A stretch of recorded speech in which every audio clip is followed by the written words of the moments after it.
Hello everyone. तो कैसे हैं आप सब? हाजिर हुए एक और नए एपिसोड से। तो इस एपिसोड की स्टार्टिंग पिछले एपिसोड की आगे से ही होती है, जहाँ पे हम देख पाते हैं कि जियांग अपने पावर लेवल को पुश करने के लिए उस माउंटेन को तोड़ने के लिए भी रेडी हो गया था। जियांग ने ये डिटरमाइन कर लिया था कि वो किसी भी हाल में अपनी पावर लेवल को पुश करेगा। इस चीज को एग्जीक्यूट करने के लिए जियांग अपने मंचेस का यूज करता है, लेकिन फिर भी वो जो पहाड़ था वो एकदम नहीं हिलता। लेकिन उस पहाड़ की जो पावर थी इतनी ज्यादा टेरिफाइंग थी कि जियांग पूरा का पूरा काला हो गया था। सिस्टर मैया को बोलते कि मैं जल रहा हूँ, सिस्टर मुझे बचाओ, मेरी बोन्स भी जलना शुरू हो गई हैं। मैया कहते हैं कि मैंने तुमसे कहा था कि ये इजी नहीं होने वाला, कितने देर तक और लड़ोगे? जियांग बोलता है कि मैं इस मनहूस पहाड़ के ऊपर 1 घंटे से फाइट कर रहा हूँ, लेकिन फिर भी ये टूटने का नाम नहीं ले रहा। मैया बोलते हैं कि बेवकूफ कहीं कि ये पूरे का पूरा पहाड़ ही बाइफेंग एनर्जी से घिरा हुआ है। बाइफेंग फ्लेम का जो सोर्स है वो 1000 बरियल फ्लेम है। पहाड़ को तोड़ने के लिए तुम्हें सिर्फ ये करना है कि तुम्हें उस बाइफेंग एनर्जी में बात करना है, और जितनी से जितनी ज्यादा एनर्जी तुम अब्सॉर्ब करोगे उतना तुम्हारी बॉडी पावरफुल हो जाएगी। जियांग उनकी बातें सुनकर तो सोचता है कि क्या अपनी बॉडी का यूज करूँ इस फ्लेम को अब्सॉर्ब करने के लिए?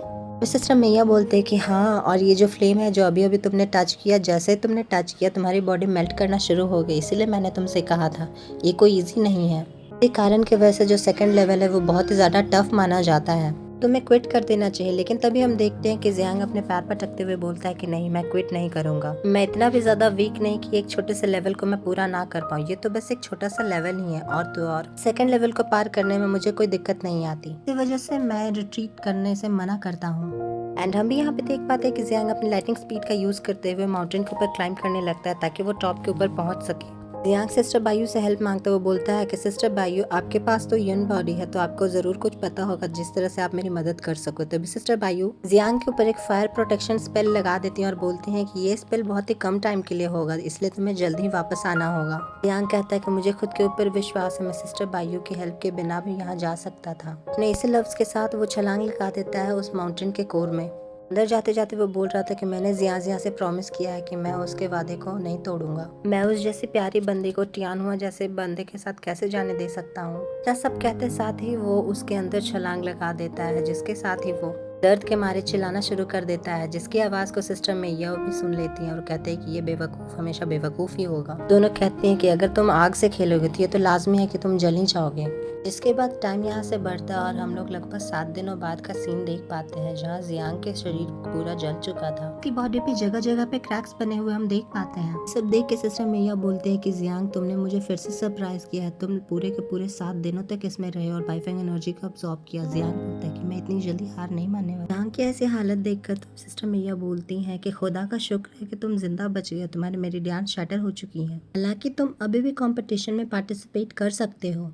तभी जियांग अपने हाथों की ओर देखता है और पाता है कि उसके हाथ जहाँ तहाँ से कटे फटे हैं। वो अपनी पावर को टेस्ट करने के लिए वहीं पे पास में एक रॉक के ऊपर एक पंच देता है। वो रॉक था तो एक बस नॉर्मल ही रॉक, लेकिन जब वो पंच होता है तो वहाँ पे एक बड़ी सी फ्लेम अपीयर होती है, जिसके कारण वो पूरा का पूरा पहाड़ ही डिस्ट्रॉय हो जाता है। कि ऐसी पावर्स को देखकर सिस्टर मैया बोलती है कि तुम तो इस एग्जाम में अब पास हो चुके हो। 10 दिन गुजर जाते हैं और फिर बैटल का दिन नजदीक आ जाता है। फिर सीन चेंज होता है और हमें बैटल अरीना का सीन दिखाया जाता है, जहाँ पे उसके दुश्मन बोल रहे थे कि जियांग अभी तक आया नहीं। जियांग के फादर बात को टालते हुए बोलते कि वो कल्टिवेट करना चाहता था, इसलिए वो कहीं गया हुआ है।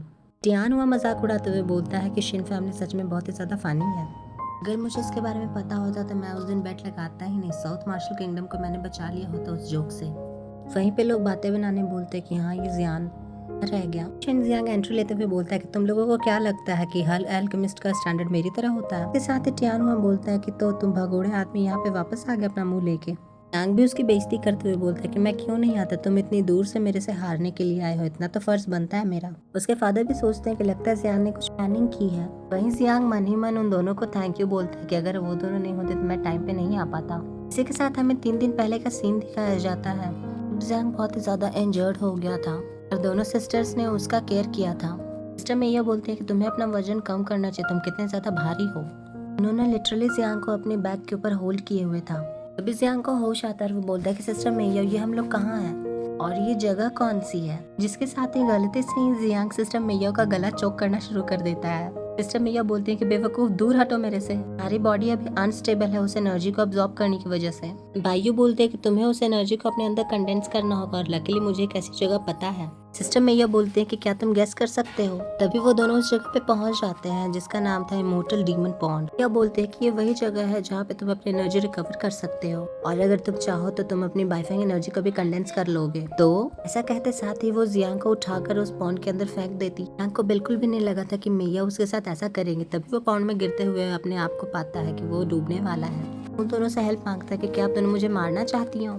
अभी उस पॉन्ड का पानी जियांग की पूरी बॉडी के अंदर ट्रैवल करती है और इसके बाइफाइंग एनर्जी को अच्छी तरह से कंडेंस कर देती है। फिर से हमें प्रेजेंट का सीन दिखाया जाता है। जियांग उस एल्डर को शर्त लगाते हुए हेल स्पिरिट ग्रास और मिलेनियम स्नो लोटस।